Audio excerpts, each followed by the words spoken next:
The day at the Pig family's house began peacefully. Mummy Pig was baking a pie, Daddy Pig was reading his newspaper, and Peppa and George were playing with their building blocks. They were building a tall, colourful tower. But as soon as George placed the last block on top, the tower wobbled and collapsed. One of the blocks rolled under the cabinet. Peppa bent down to reach for it.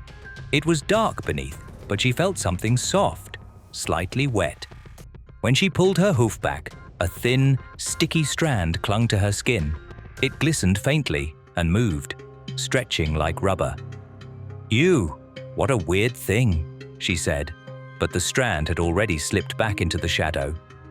That evening, Mummy Pig noticed something strange. The children were unusually quiet. Peppa didn't talk, neither did George. They simply sat at the table, staring at each other without blinking.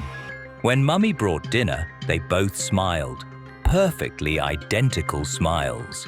"Sweeties, is everything all right?" she asked.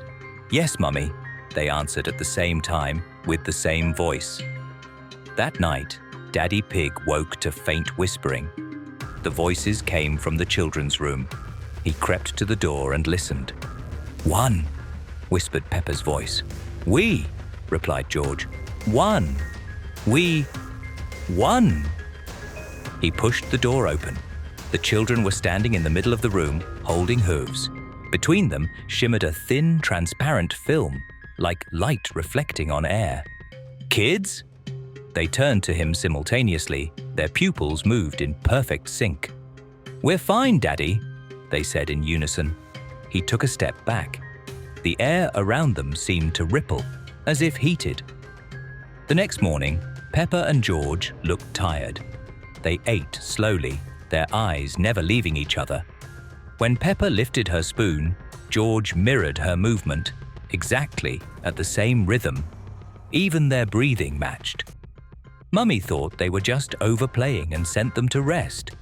But later, when she peeked into their room, both beds were empty. The toys were neatly lined up across the floor, a perfect straight line. In the middle of the room were two hoofprints touching. That evening, Daddy heard the sounds again, a faint rustling, like something dragging softly across the floor. He opened the door to the children's room. The light flickered, the air felt heavy, almost like mist. Peppa was standing in the corner.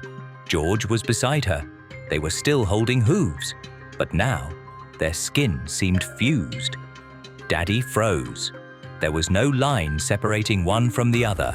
Where Peppa ended and George began was impossible to tell. "What are you doing?" he whispered. They looked at him with one shared gaze, identical, cold. "We are together," they said. Their bodies trembled. Thin threads stretched from their backs, connecting their shoulders and sides. Their faces began to shift, melting together like wax figures under heat. One mouth, two pairs of eyes, one voice. "We don't need to speak anymore," the creatures said, both voices echoing as one. "We understand without words." Daddy stepped back, but behind him came a soft step. Mummy was standing in the doorway. She saw it too, but said nothing. The night passed in silence. The house felt lifeless. No steps, no sounds. In the morning, Daddy woke to the sound of laughter. He ran to the kitchen and froze. Peppa and George were sitting at the table just like always. They laughed, ate porridge and smiled, but their voices were identical, their gestures the same, their eyes the same, everything mirrored. Mummy quietly set down the cups and said nothing. Daddy sat opposite them. For a long moment, no one moved. "Did you sleep well?" he finally asked. "Yes," they replied together, eyes unblinking. He wanted to say more, but then noticed their hooves on the table. They were intertwined. The skin had merged, seamless, like one continuous surface. That night, Mummy heard faint humming.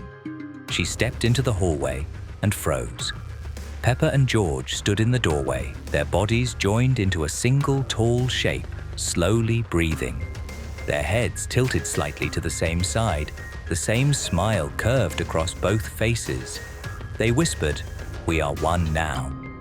And the house fell silent again.